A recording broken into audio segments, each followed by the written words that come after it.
Sebenarnya buat hasilin puluhan juta sampai ratusan juta itu gampang banget. Yang gue sebut ini ialah hasil dari produk digital yang lo hasilkan setiap bulan. Dan lo tonton episode kali ini, gue bakal bongkar sampai habis bagaimana caranya lo bisa memulai produk digital dan menghasilkan uang berlimpah.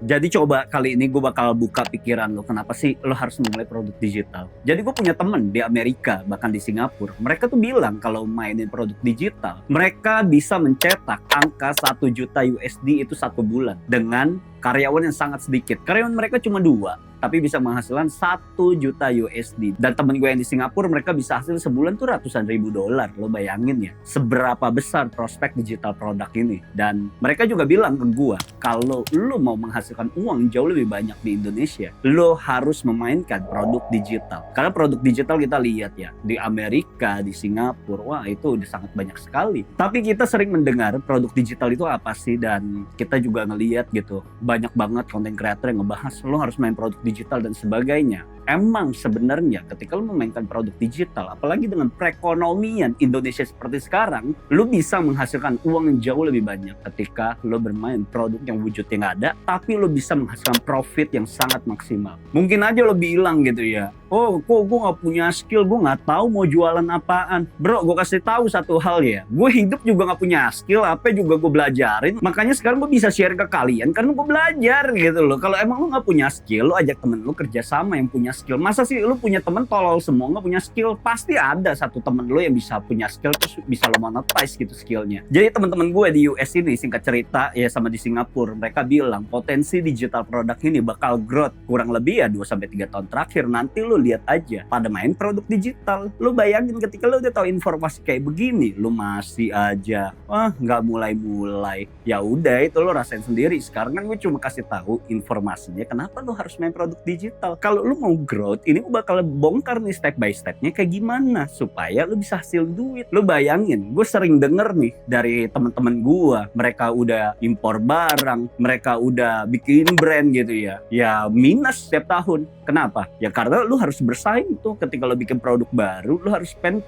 budget operasional gede, lo kemudian harus stok barang banyak. Cuman kalau lo main produk digital, lo nggak punya karyawan aja, lo bisa hasilin kok. Ini yang ngomong bukan gue doang ya, member-member gue di Digital Conversion juga pada skeptis, itu apaan produk digital, emang bisa hasilin ratusan juta sebulan profit? Bisa, ada yang ngasilin. Kalau lo masih nggak percaya, lo lihat aja di Instagram gue, itu di highlight itu banyak banget yang kasih testimoni. Lo buka website gue, itu banyak banget yang kasih testimoni, mereka hasilin duit. Nah, seperti pengalaman yang sebelumnya, lo kan udah tahu nih, kalau misalnya lo lihat di US itu rame, lagi rame apa, nanti di Indonesia pasti rame. Di China lagi rame apa, di Indonesia pasti rame. Dan sudah dipastikan di Indonesia ini bakal pertumbuhannya gila-gilaan. Dan lo sudah lihat sendiri banyak banget konten kreator yang jualan produk digital di sendiri, bisa hidup dari konten. Ada juga kok yang mukanya nggak pernah muncul, mereka hanya bikin konten faceless, tiba-tiba bisa monetize. Lo sendiri juga boleh riset, itu dari Kindle, dari Amazon, itu banyak kayak website-website yang jualan ebook. Pertumbuhan mereka tuh 1 tahun itu bisa 4%.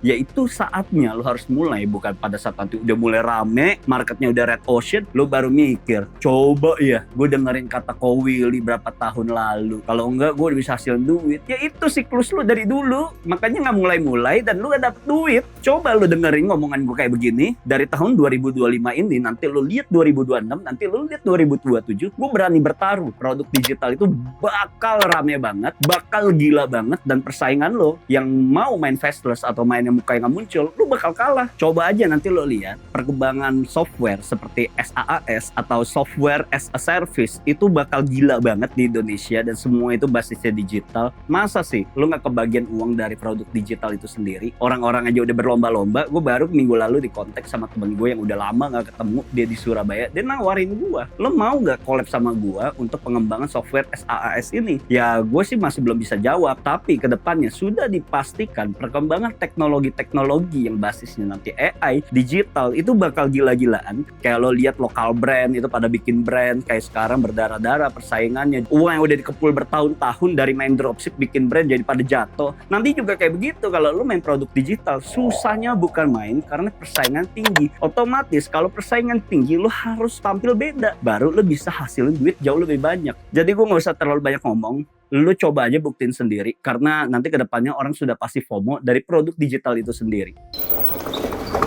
Jadi di sini gue pengen ngebahas bagaimana caranya lo bisa menjual produk digital itu dan cara kerjanya itu seperti apa. Kalau memang lo punya temen yang punya skill dan lo ngerasa nggak punya skill, tugas lo ialah belajar jualan, belajar bagaimana cara monetize skillnya temen lo. Tapi kalau misalnya temen lo nggak punya skill dan lo juga nggak punya skill, lo juga harus mencari market lagi membutuhkannya apa. Ya lo pakai ChatGPT supaya skillnya itu bisa dijual. Contoh, orang nggak ngerti mancing, lo jual gitu cara mancing. Orang nggak ngerti cara ternak lele, lo jual gimana cara ternak lele. Semua ChatGPT masa sih nggak bisa. Ini balik lagi, bagaimana cara lo merangkai topik-topik tersebut supaya orang merasa mendapatkan solusinya. Kita udah sering coba gitu ya, namanya ChatGPT, mungkin lo pakai Gemini atau pakai Claude atau pakai DeepSeek, apapun lo boleh coba. Tapi satu syarat yang bisa gue sampein ke lo jangan coba tools itu gratisan. Lo harus pakai tools itu berbayar supaya jawabannya itu dari prompting itu lo bisa mendapatkan jawaban yang bagus. Ketika lo sudah mendapatkan produknya itu, contoh lo mau bikin ebook gitu ya, setelah lo udah bikin ebook ya lo bikin landing page-nya. Bikin landing page dari mana? Ya lo bisa melihat landing page builder di Indonesia itu lagi berkembang sekali dan ada payment gateway-nya, ya lo pakai. Jadi ketika orang udah order gitu ya produk lo, mereka rasa unik dan solusinya itu bisa didapatkan dari mereka akan membayar. Nanti mereka check out di website lo dan langsung mendapatkan aksesnya. Cara marketingnya ya lo harus pakai Meta Ads. Meta Ads itu yang biasa gue pakai untuk memarketingkan iklan dari produk yang gue jual. Contohnya ngajarin masak gitu ya gue jual resep-resep makanan dan sebagainya. Habis itu gue jual, orang yang sudah mendapatkan iklan gue masuk landing page, mereka lihat ini menarik dan cocok dengan permasalahan mereka, sampai pada akhirnya mereka beli. Makanya kenapa gue main produk digital gue sudah potong cost iklan, potong cost operasional minim, habis itu uang sisanya gue cash out buat gue pakai gitu. Bisa gue jual produk digital seperti itu.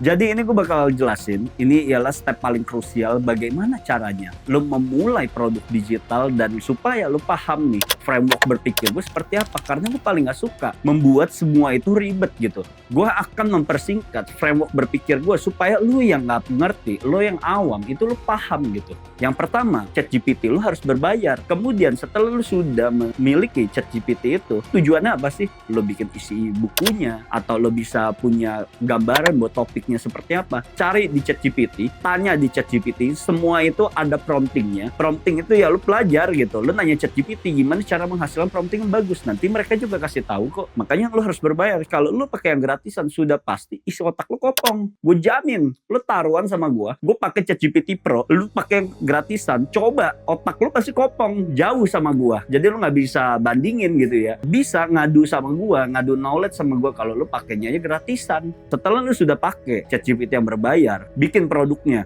Lu kalau lu mau bikin cover ya, lu bisa lah ke Canva, lu desain gitu. Bagaimana cara bikin topik yang engage dan menarik? Tanya semua ke ChatGPT. Setelah lu sudah membuat satu produk, contoh e-course atau e-book, lu bikin landing page buildernya. Pastikan lu ngerti yang namanya cara bikin landing page yang tepat, hook yang tepat, bagaimana cara bikin persuasif, sesuaikan dengan skill lo, dan kemudian lo jual. Kemudian cara memarketingkan produk lo ialah dengan Meta Ads. Setelah nanti Meta Ads itu sudah perform, iklan lo sudah menghasilkan penjualan, lo bakal mendapatkan duit itu dari third party atau payment gateway, itu bisa lo tarik. Tapi kalau boleh saran, duit itu lo harus gulung lagi untuk memperbesar budget iklan lo. Jadi sebisa mungkin kalau lo memainkan produk digital, modal lo tuh harus kecil. Misalnya mulai 3 juta dulu deh, 5 juta dulu deh, atau mungkin lo ngerasa 10 juta itu kecil, yang mulai dengan 10 juta dulu, it's okay gitu. Tapi satu hal yang pengen gue sampein, untuk lo memulai bisnis digital produk, tidak akan sebesar ketika lo memainkan produk fisik. Jadi ibaratnya modal lo sudah dipastikan tidak akan sebesar produk fisik. Tapi ketika lo memainkan produk digital, sudah dipastikan profit lo akan jauh lebih besar dibandingkan lo bermain produk fisik. Mungkin lo mikir gitu ya, udah banyak pemainnya nih, ini gue sering dapet iklannya, marketnya udah saturate nih dan sebagainya. Bro, gue kasih tahu, di Indonesia itu marketnya luas, banyak interest orang terhadap produk-produk yang dia pengen lihat gitu, pengen pelajarin. Cari kan gampang, tinggal tanya ChatGPT, dia punya ketertarikan apa ya dari produk yang ingin gue jual. Semua itu masalah cara pikir, critical thinking lo masukin semua ke ChatGPT, lo tinggal dapetin tuh produk mana yang kira-kira cocok. Masa sih lo nggak mau bayar ChatGPT cuma ratusan ribu gitu loh buat memulai bisnis? Kalau lo mau mulai bisnis produk fisik aja atau lo buka toko, itu lo harus keluar tuh puluhan juta per bulan atau per tahun gitu loh buat lo sewa tokonya. Nggak ada salahnya kalau lo mau coba belajar digital produk itu sendiri. Jadi yang pengen gue sampaikan, apapun masalah lo, itu juga masalah banyak orang. Ketika mereka sudah membangun rumah tangga, tapi istrinya nggak bisa masak. Itu kan lo lihat tuh ya, ada masalah, artinya ada solusi. Kalau istrinya nggak bisa masak, lo jual resep masak. Kalau orang punya masalah PDKT, ya lo jual bagaimana cara dapetin cewek. Kalau orang punya masalah relationship, lo ajarin gitu loh. Supaya hubungan mereka bisa langgeng sampai akhirnya masuk ke pelaminan. Itu kan easy gitu. Lo bisa melihat permasalahan ada di sekitar lo, di temen lo, bahkan di keluarga lo. Itu lo jadiin topik-topik untuk menghasilkan uang. Lo mungkin akan lebih paham benang merahnya seperti apa ketika lo menonton video gue ini berulang-ulang. Dan di saat itu lo bisa ketemu nih, gue harus jalanin produk yang seperti apa yang bisa menghasilkan uang. Yang paling penting ketika lo mengetahui masalah manusianya itu sendiri, lo paham masalah marketnya, lo bisa menghasilkan uang. Yang harus lo pelajari ialah masalah sosial yang ada di sekitar lo. Jadi kenapa sih gue merekomendasikan kalian jualan produk digital itu di Meta Ads bukan di TikTok? Karena satu hal, market di Meta atau di Facebook dan Instagram itu marketnya jauh lebih mature. Mereka jauh lebih punya kesadaran untuk belajar. Mereka siap membayar harga yang jauh lebih mahal ketika konten yang lo sediain memiliki value yang lo tawarkan. Tapi berbeda nih, satu hal ketika gue lihat marketnya di TikTok. Market di TikTok itu apa sih? Marketnya ialah market impulsif. Misalnya kayak vacuum cleaner harga cuma 200.000, lucu bentuknya kayak ada moncong gajah gitu buat hisap debu dan sebagainya. Itu orang pasti beli. Kemudian yang sering lo lihat gitu kan, ada produk yang kita taruh handphone gitu ya, ditempel ke kaca. Itu orang pasti beli. Kenapa? Karena produk-produk yang dijual di TikTok ialah marketnya impulsif. Orang nggak mikir kayak misalnya, gue besok mau makan apa ya? Kepake gak ya produk ini? Enggak, orang di TikTok tuh nggak mikir seperti itu. Mereka lihat lucu, mereka beli. Tapi kalau di marketnya Meta, ketika mereka mendapatkan iklan, mereka langsung punya kesadaran. Sepertinya gue membutuhkan informasi yang seperti ini. Sepertinya gue memang mencari skill yang seperti ini dan mereka siap membayar harga. Makanya kalau misalnya lo jualan produk digital di TikTok, lo lihat aja produk-produk digital yang dijual itu harganya berapa. Berbeda gitu ya ketika lo lihat marketnya itu di Meta. Itu harganya pasti jauh lebih tinggi dibandingkan harga di TikTok. Karena perbedaan kematangan emosional orangnya mau belajar atau enggak sudah bisa dilihat kok. Karena gue sudah punya pengalaman, makanya gue tetap setia sama Meta. Kenapa? Karena marketnya jauh lebih mature. Karena marketnya jauh lebih pengen belajar daripada marketnya di TikTok. Gue merekomendasikan mungkin lo bisa taruh budget 150.000 atau 200.000 per hari. Apakah duit 200.000 itu akan habis? Enggak. Kalau misal iklannya jelek udah habis 30% atau 40%, lo matiin aja. Habis itu nanti lo coba di hari kedua. Kalau misal perform masih jelek lagi, lo matiin lagi tuh. Udah habis 30 atau 40%, lo matiin. Nanti di hari ketiga, itu lo coba ganti produknya, atau lo tweak landing page-nya, atau lo tweak kreatifnya. Kreatif itu buat lo yang nggak tahu ya, itu ialah konten yang lo siap iklankan. Biasanya yang gue lakukan seperti itu buat lo yang ingin menjual produk digital. Nah biasanya gue merekomendasikan hal itu buat lo semua yang baru mengenal produk digital dan ingin menjual di Meta Ads itu sendiri. Jadi pada saat lo proses testing, lo harus mentes itu maksimal ya 3 hari. Tapi range-nya itu di 2 hari. Kemudian lo bisa mengambil keputusan apakah produk ini layak dijual, atau punya masalah di landing page, atau punya masalah itu di kreatif atau di kontennya. Nah kalau misalnya lo pengen bikin kreatif, lo cukup bikin di Canva, atau lo bikin video itu seperti konten-konten TikTok yang konten organik. Lo scrolling kira-kira konten seperti apa yang bakal FYP. Lo cari, ketika udah ada FYP, lo bikin konten seperti itu. Lo pahamin formula kontennya. Kemudian habis itu lo iklanin. Kalau misalnya lo ngerasa gitu ya, ribet ya bikin video, ya udah lo bikin pakai Canva atau lo bikin pakai Photoshop. Kemudian ketika lo sudah tahu nih angle-angle orang sukanya yang seperti apa, bagaimana caranya mereka melihat, warna yang seperti apa yang mereka suka, lo iklanin itu desain lo yang lo sudah bikin pakai Canva atau Photoshop. Kalau konten lo sudah winning, landing page lo udah winning, sudah dipastikan kan lo menghasilkan konversi. Nah kalau lo sudah menghasilkan konversi, ya lo tinggal pakai tuh duitnya buat lo gulung ke iklan lagi. Karena gue bilang ini semua stepnya itu sangat sederhana sekali. Hal ini tinggal lo aplikasiin dan lo cari produknya. Konten yang winning pun juga seperti apa, landing page yang winning tuh seperti apa. Semua itu step by step lu temuin formula versi lu sendiri.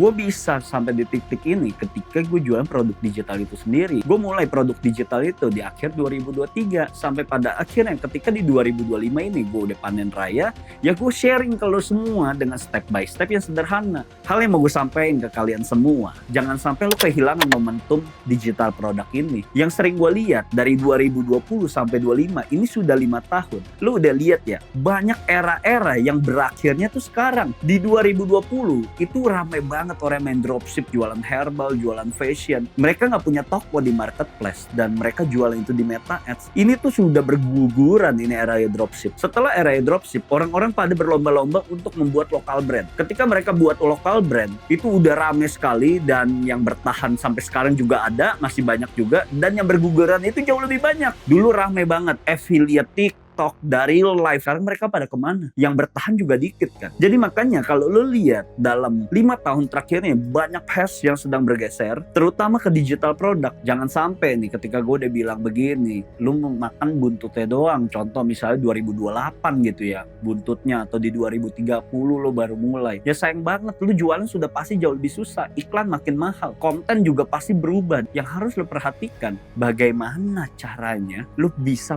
mulai sekarang secepat mungkin, dalam waktu 2-3 bulan lu udah harus bisa menghasilkan. Nah ketika lu udah tahu momentum seperti ini, semua kan ada eranya, semua ada masanya. Jangan sampai masa lalu itu terjadi seperti era-era sebelumnya, dropship, lokal brand, live TikTok. Ya lu mulai kalau memang lu udah tahu informasi seperti ini, tapi kalau misalnya lu nggak mulai, nanti lu baru nyesel, lo kehilangan momentum lagi. Semua siklusnya tuh seperti itu. Nanti lo lihat aja, gue berani taruhan 2030 sudah dipastikan bakal banjir sekali itu yang menjual produk digital, dan bakal gila-gilaan yang jual produk digital, dan sampai pada akhirnya lo kesulitan untuk menghasilkan kue itu sendiri. See you guys.